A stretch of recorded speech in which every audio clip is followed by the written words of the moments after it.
Gloire à Dieu.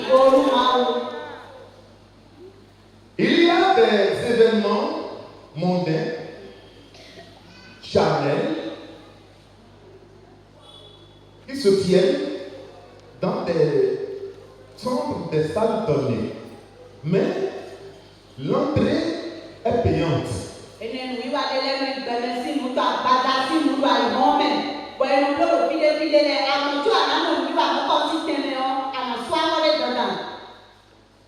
Lorsque l'homme va à l'hôpital pour rencontrer le médecin, il paye la consultation avant de rencontrer le médecin.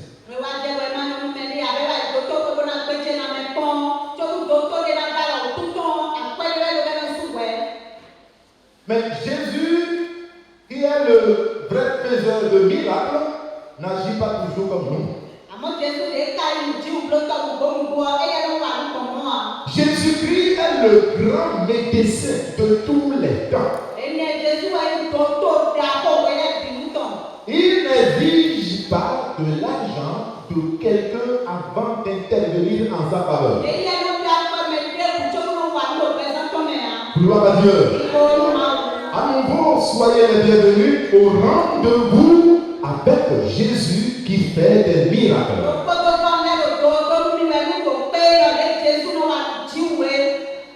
L'argent n'est pas demandé ici. On vous demande de payer quelque chose. Mais ce que nous voulons que vous ayez, lorsque vous venez ici, ce n'est pas de l'argent. Mais ce que nous voulons, ce que le Seigneur veut voir chez vous, en vous, sur vous, s'appelle la foi. La foi.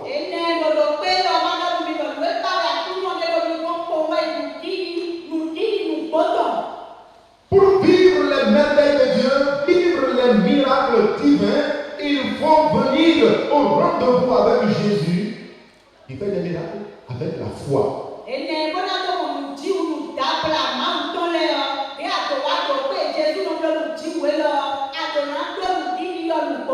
Jésus-Christ lui dit, ne t'ai-je pas dit que si tu crois, tu verras la gloire de Dieu?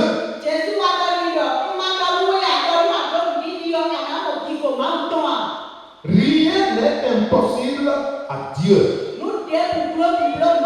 Ce qui est impossible aux hommes est possible à Dieu. Dieu peut tout.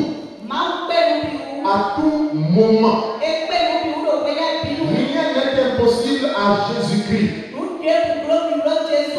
Jésus-Christ qui a marché sur l'eau est toujours capable de faire des miracles.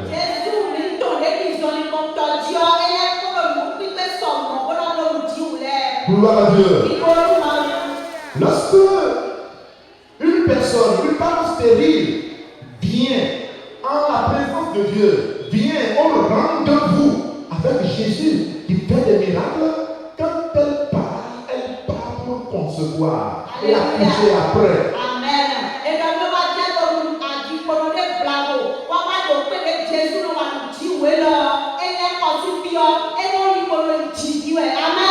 Le pécheur qui vient en la présence de Dieu, qui vient au rendez-vous avec Jésus qui fait des miracles, retourne transformé.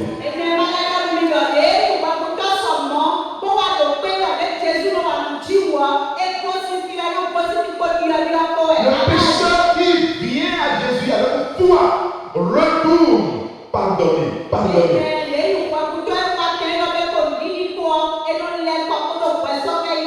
Lisons l'évangile de Jésus selon Luc chapitre 7, le verset 22. Et Jésus lui dit, et Jésus lui répondit, allez rapporter à Jean ce que vous avez vu et entendu. Les aveugles voient. Les aveugles commence à voir. Allez rapporter cela à Jean. Ce n'est pas fini. Les paralytiques marchent. Allez dire à Jean qu'avec moi, Jésus-Christ, les paralytiques marchent. Et ce n'est pas fini. Allez rapporter à Jean que les lépreux sont purifiés. Ce n'est pas fini. Allez rapporter à Jean que avec moi, Jésus-Christ, les sourds entendent.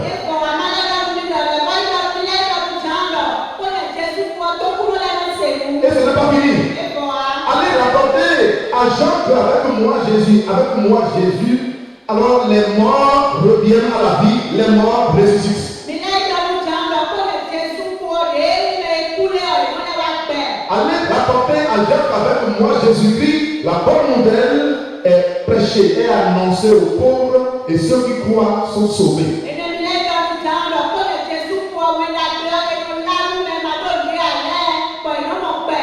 Gloire à Dieu. Rendez-vous avec Jésus qui fait des miracles.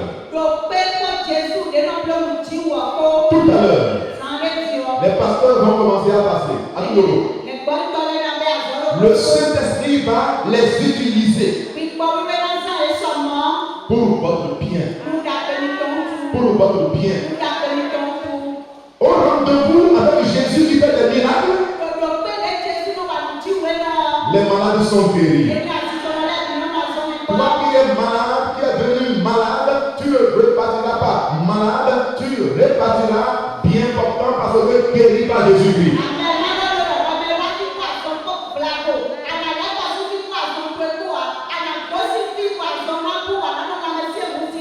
Nous, pasteurs, nous avons tenu tout à l'heure une séance de prière. Et nous avons le désir de voir des paralytiques. Les paralytiques qui vont venir ici avec foi vont marcher, sortir du temple et rentrer.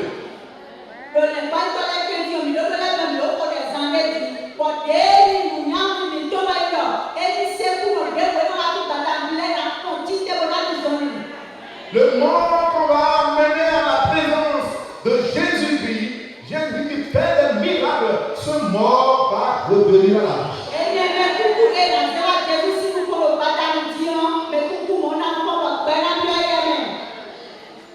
Et puis un jour, une hache est tombée dans l'eau, dans un fleuve. Cette hache a été empruntée. Personne ne pouvait faire surnager et cette hache-là. Et personne ne pouvait faire surnager, pouvait venir. Mais Dieu a fait le miracle ce jour-là. Dieu a utilisé son serviteur. Et qu'est-ce qui va se passer? La hache, la lourde hache, qui était déjà sous le feu. Dieu a opéré le miracle et la hache a refait surface. Et la main est envoyée et a pris la hache. La honte qui voulait s'installer chez cet emprunteur de hache, cette honte-là, Dieu l'a éloigné de lui.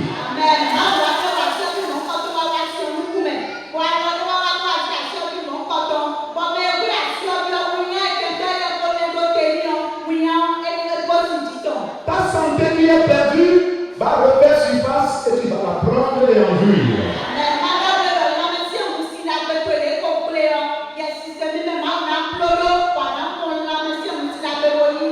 Dieu peut tout. Même si ta maladie n'a pas fléchi genou devant les médicaments, au rendez-vous avec Jésus qui fait des miracles, ce soir la main de Dieu va te toucher. Pas seulement te toucher, la main de Dieu va venir et prendre la maladie et l'extirper de ton corps. Tu vas rentrer béni au nom de Jésus.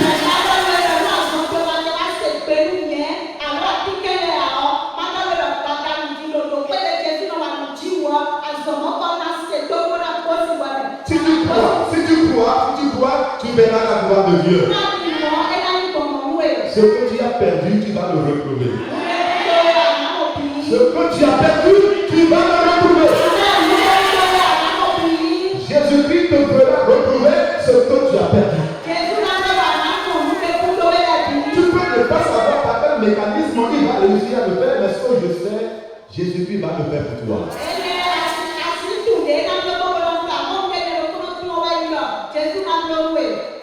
La parole de bénédiction que l'ennemi a permis sur ta vie, la puissance de Dieu va l'ouvrir ce soir.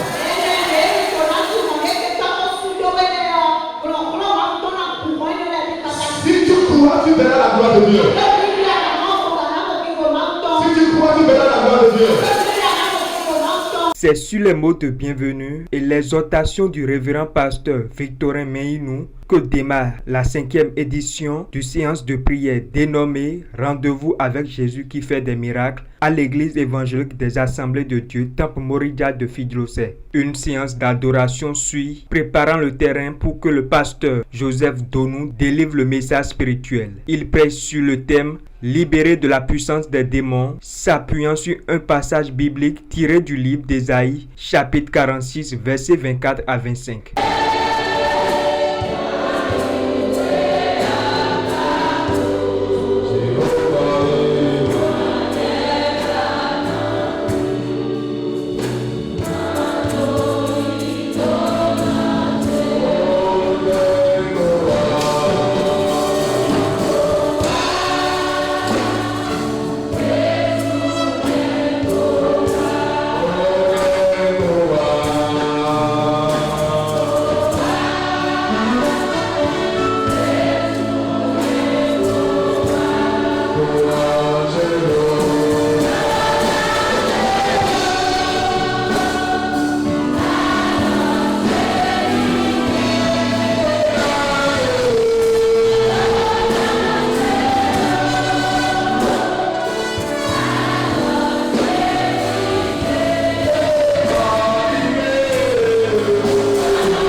Au nom de Jésus, nous allons prier. Amen. Veuillez vous asseoir. Nous lisons dans le livre d'Ésaïe 49. Ésaïe 49, le verset 29. Verset 24 plutôt au verset 25. Pourrait-on enlever ce qu'a pris le guerrier?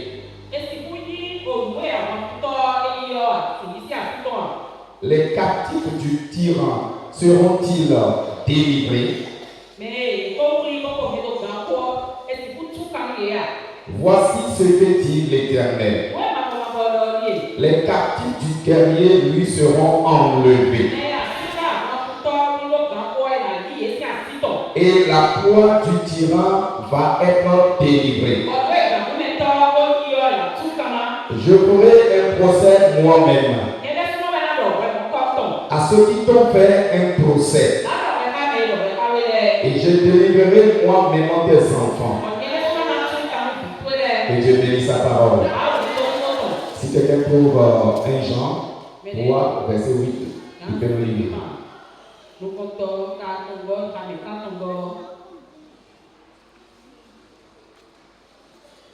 1 Jean 3. Oui. Celui qui fait est du diable. Quand le diable fait, c'est de l'Église. Parce que Dieu a commencé de détruire les œuvres. Amen. Que Dieu bénisse sa parole. Après la chute de l'homme, le monde chrétien est toujours menacé par le monde des esprits impurs.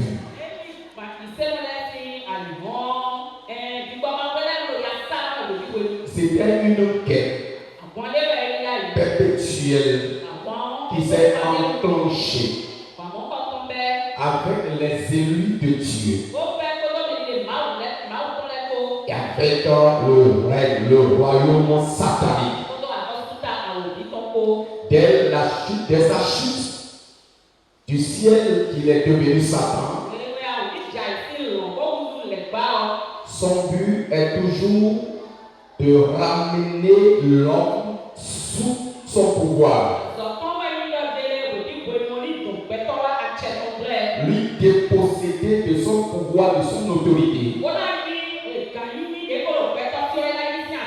et en fait de lui son esclave. Et c'est dans cette lutte perpétuelle que le diable mène au jour le jour. Et toujours est-il que c'est dans le péché, par le péché, qu'il arrive toujours à avoir son objectif, c'est-à-dire pour atteindre son objectif et avoir de faire victime les hommes que nous sommes.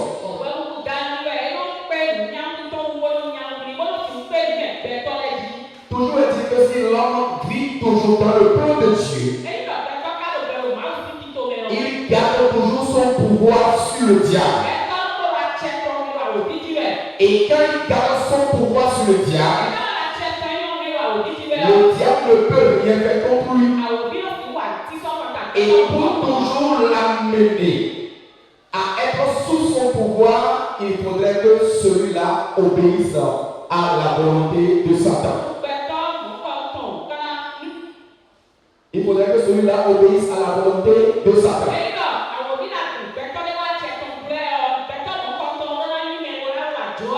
Autrement dit, il faudrait que cette personne désobéisse à Dieu.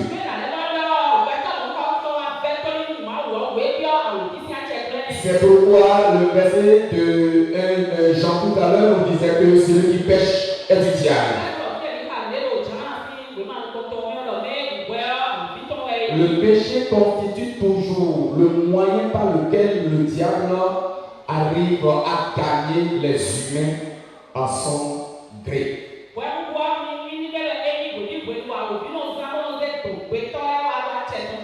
Mais pour avoir le pouvoir sur lui, Dieu lui-même nous fait une promesse dans le livre de Genèse 3, le verset 15, qui était déjà la prophétie du Fils de Dieu qui viendrait et nous donner le pouvoir sur l'ennemi. Et comme je l'avais dit tout à l'heure, le monde des ténèbres est toujours en conflit avec le royaume de Dieu.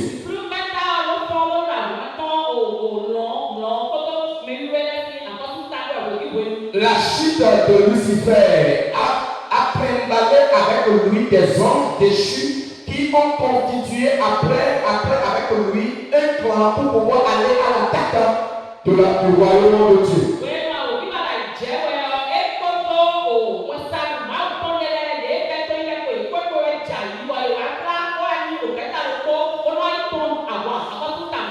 Et ces anges déchus sont à son service, c'est eux qu'on appelle les démons. Et ils sont là dans le but de détruire à l'humain, c'est-à-dire ce qu'ils possèdent comme l'image de Dieu.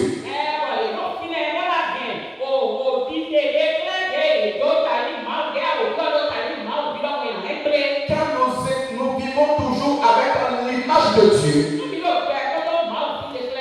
nous avons l'autorité, nous avons le pouvoir sur Satan. C'est pourquoi tout ce qu'il fait, c'est dans le but de nous déplier de l'image de Dieu. La Bible dit, tous ont péché, sont privés de la gloire de Dieu. Et il profite toujours par ses issues pour en faire ce qu'il veut. Et quand il arrive à arrêter un humain, il prend toutes ces dispositions dans le but de regarder à quel jour celui-ci ne peut échapper.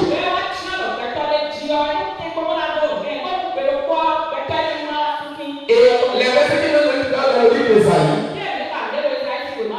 c'est la prophétie que Ésaïe a reçue pour le peuple d'Israël pendant qu'il était en captivité.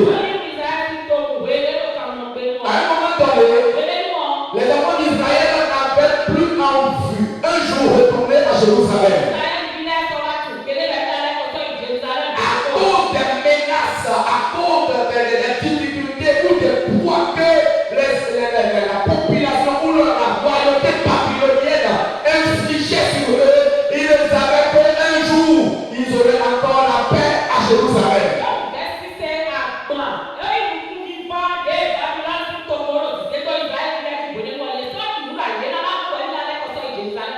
Ils étaient sous l'oppression de l'empire babylonien. Avec son roi qui se croyait propriétaire de tout et qui infligeait au peuple d'Israël tout ce qu'il voulait.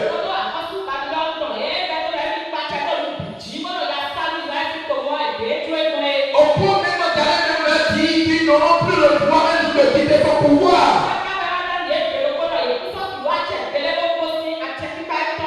Les promesses établies pour le peuple d'Israël étaient encore en cours. Et à écouter tout ce que l'empire babylonien donnait dans les oreilles d'Israël à son moment, il pouvait commencer à douter de la délivrance que Dieu avait réservée pour son peuple. Au point où le cœur était affligé à ce moment. Où Dieu voulait maintenant faire connaître à son peuple que bientôt son esclavage va prendre fin. Ils ne pourront en aucun cas croire à ce roi babylonien car son pouvoir est limité. Et Dieu voulait à ceci questionner les enfants d'Israël en ces mots. Le budget du guerrier, le budget du tyran lui sera-t-il enlevé?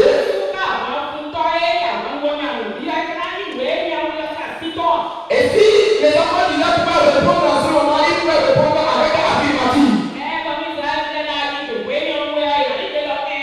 Parce que la capacité ou tout ce qu'ils pouvaient leur amener à quitter la main du fort était impossible.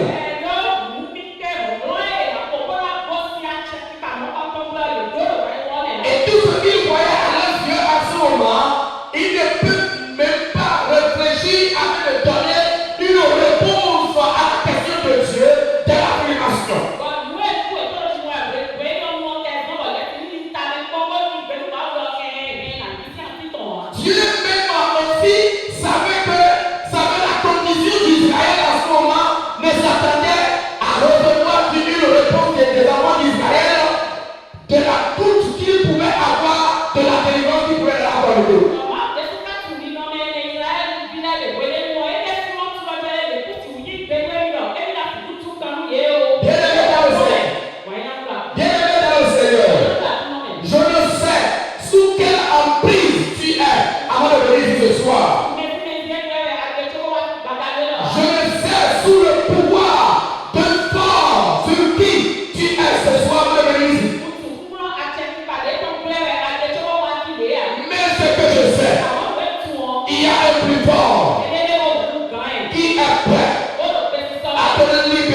démons. Et par quel moyen Dieu libère quelqu'un sous le poids des démons? D'abord, à comprendre les démons, c'est les êtres invisibles. C'est les esprits qu'on ne voit pas. Ils sont cachés. Et mais c'est pas les actions qu'on peut les voir. Ils sont partout dans le monde. Dans les cieux, ils ont le quartier dans le deuxième ciel. C'est là le règne du prince des ténèbres, Satan lui-même. C'est là qu'il reçoit des ordres pour venir opérer sur la terre. Et ils n'ont pas vraiment à demander la permission de qui que ce soit afin de le ramener sous leur pouvoir.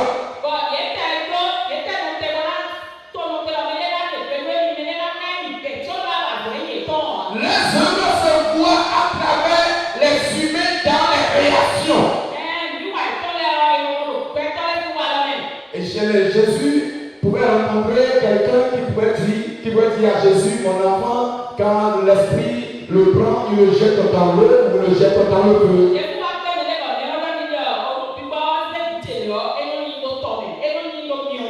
Quand l'esprit possède dans quelqu'un, il peut le priver, il le prive de son pouvoir, de son droit.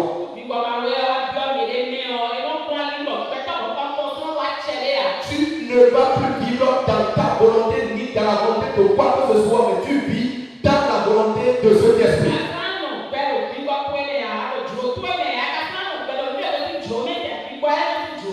Et dans le livre de Romains, son chapitre 7, le verset 15, vous allez entendre la voix de quelqu'un qui est sous l'emprise des démons, qui dit, je ne fais que ce que je ne veux pas faire. Et je fais ce qui est contre ma volonté. Quand quelqu'un est possédé par un démon, il attaque tout son sens qui le permettait d'être un homme naturel.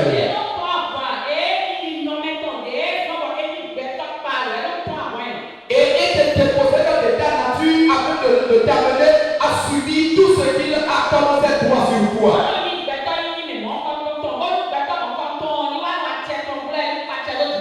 Il peut vous oppresser et il peut vous posséder et avec que vous soyez leur agent aussi. Mais la Bible nous dit que quelqu'un les a vaincus. Alléluia. Et qui est cet homme? Jésus-Christ de Nazareth. Dans le livre de Jacques 2, la Bible dit les démons connaissent ce nom-là. Et ils tremblent quand on invoque ce nom. Et ce soir, non seulement ils vont trembler, mais ils vont fuir. Car nous avons reçu le pouvoir sur lui. Je vais partir sur mon dernier point et nous allons prier. Par quel moyen les démons sont dominés? Par quel moyen les démons sont chassés? Nous lisons dans le livre de Luc 4. Luc 4, le verset 18. La Bible nous dit, l'Esprit du Seigneur est sur moi, parce qu'il m'a envoyé pour annoncer une bonne nouvelle aux pauvres. Il m'a envoyé pour guérir ceux qui ont le cœur brisé, pour proclamer aux captifs la délivrance et aux aveugles le recouvrement de la vue, pour renvoyer libre les opprimés, pour publier une année de grâce du Seigneur. Alléluia. Juifs attendaient l'arrivée du Messie.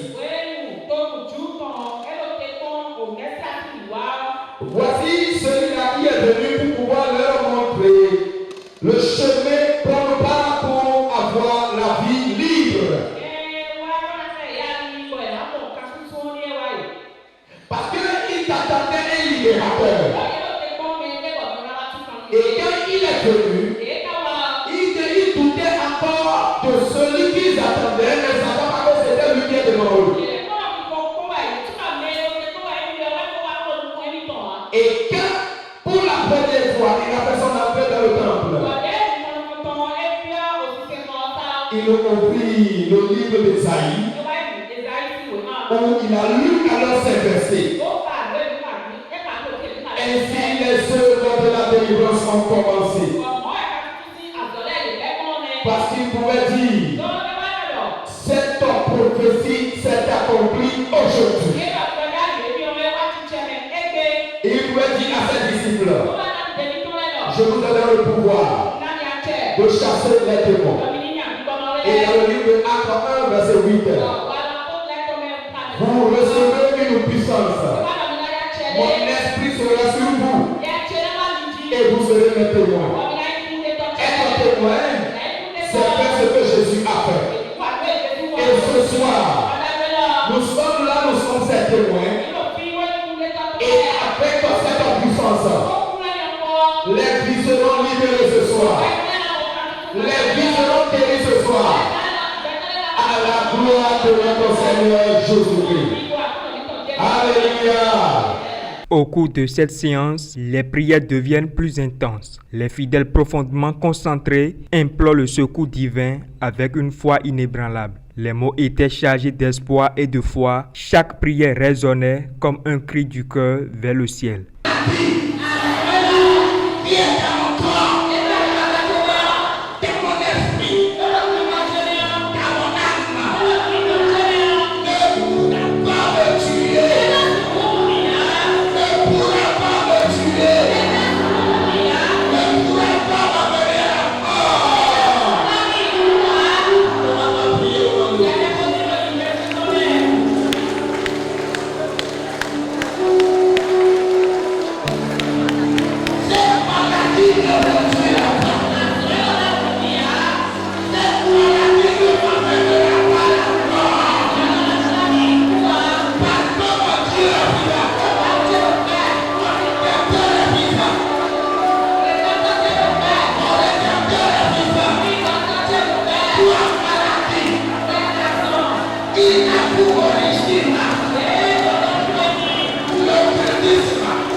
Au moment de la délivrance, plusieurs hommes de Dieu se lèvent pour rendre ministère par la prière. Des cris de libération retentissent et des corps s'effondrent sous le poids de l'Esprit Saint. Et Christ dit aux disciples, il vous est avantageux que je m'en aille, car si je m'en vais pas, le consolateur ne viendra pas. Mais si je m'en vais, je vous l'enverrai. Et il nous a envoyé le consolateur, le Saint-Esprit. Je prie que quelque chose se passe en ce moment dans ta vie, alors que le Saint-Esprit prend la place en ce moment. Nous l'invitons parmi nous. Oh, oh, oh, hey, oh, oh, oh.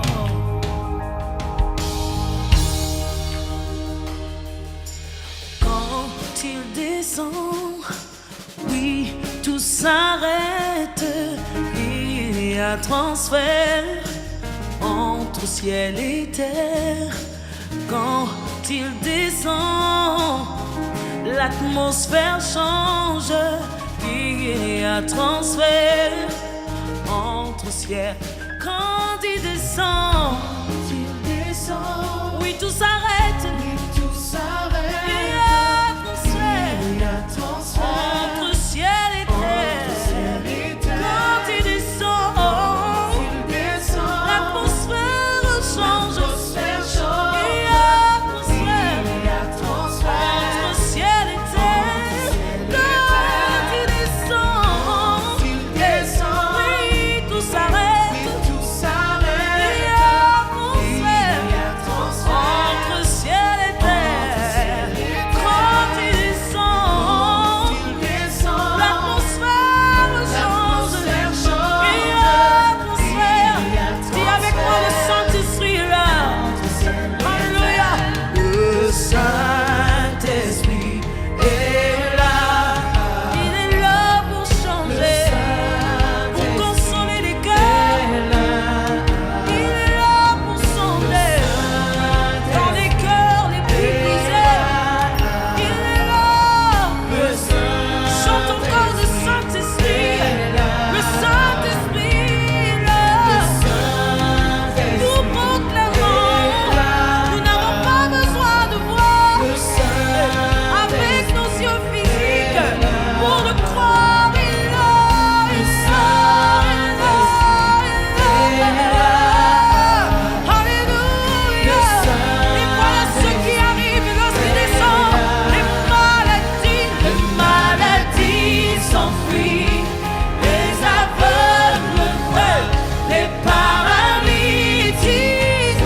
les stériles enfants, les sourds entendent par sa puissance, les maladies s'enfuient, les aveugles sautent de joie par sa puissance. Les stériles enfants, les sourds entendent. Adore-le avec la musique en ce moment. Alléluia, alléluia.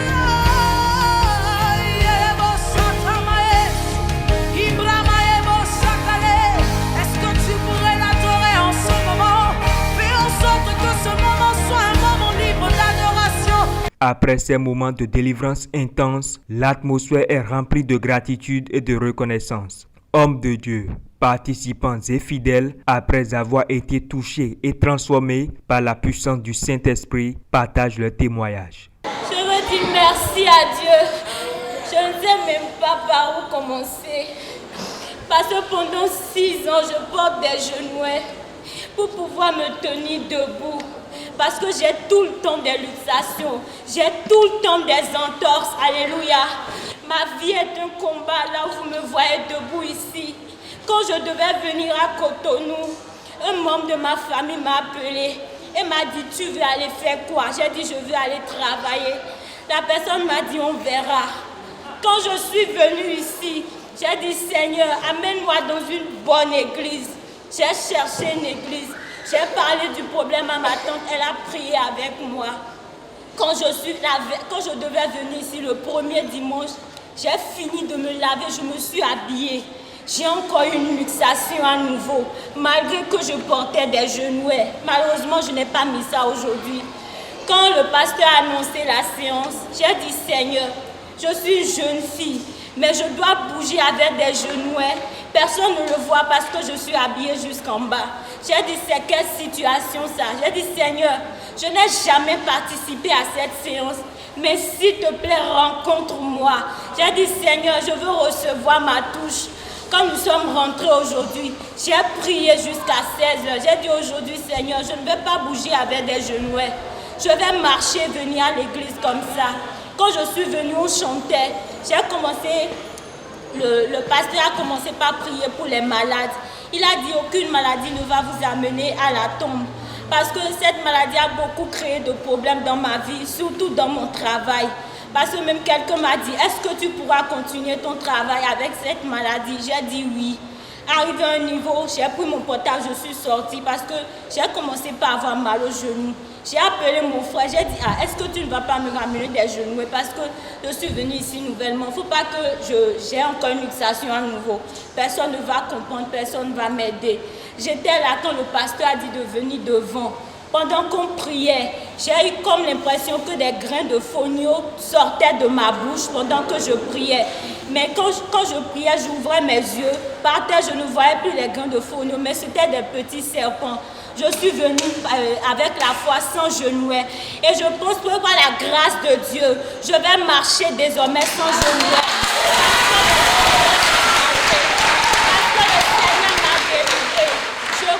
Il m'a restauré et je lui remercie pour tout ce qu'il a fait pour moi. Bon, il faut mon délai pour me dire. Bon, nous, pour me dire, ouais, là, il faut des fougères pour lui donner des fonds. Car mon métier, mais tout à fait, il bien là. Et ça, mon nom. Bon, à Saint-Tony et Tija, bon, je me vais à Saint-Tony. Tu m'as demandé, mon temps de l'allergie. Il dit à même pour moi, il a fait une santé pour vous dire que c'est lui.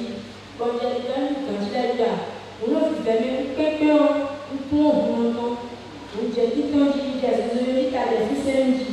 on va dire que nous avons un naturel. On va dessiner par la réunion. On va dire que on va parler de tout le et donc, il faut me dire, tout le monde, donc, à son côté, chez toi, à Missaïo, si c'est marrant, nous t'as de le caboué, on est dit à votre petit dame, tu t'es vu, t'as été vu, quand on lui a marché là, on casse le point.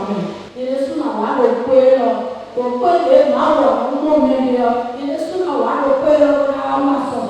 Le Puelo. Depuis moi, tout le monde a été venu, on a doué là, on fait si c'est vrai que on le fait. Ben, quand si c'est vrai que on va Jésus, n'a monté, le roi n'a pas pour moi, on est le roi et la militaire de la côte. Pour les gens sont attention à le tâter, et tu le traces, pour le tâter, le tâter du pas. Et donc, pas tout le monde,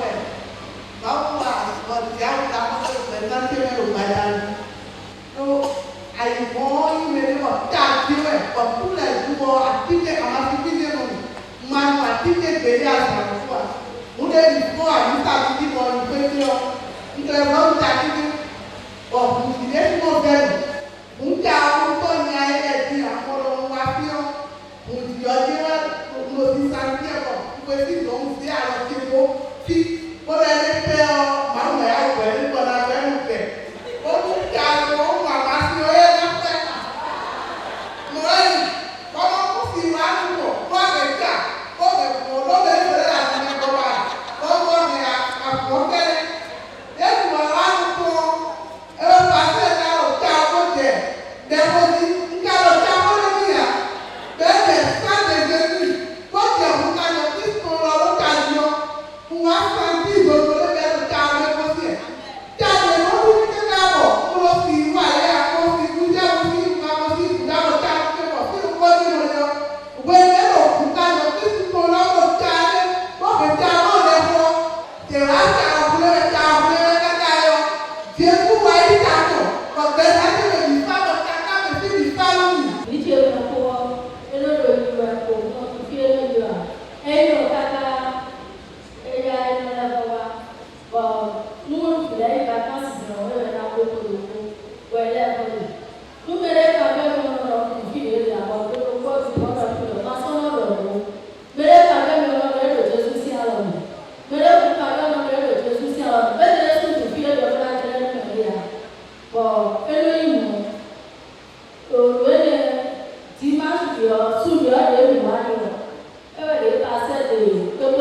Ce rendez-vous avec Jésus qui fait des miracles s'est bien achevé et les fidèles repartent chez eux, le cœur rempli de paix et d'une nouvelle énergie spirituelle.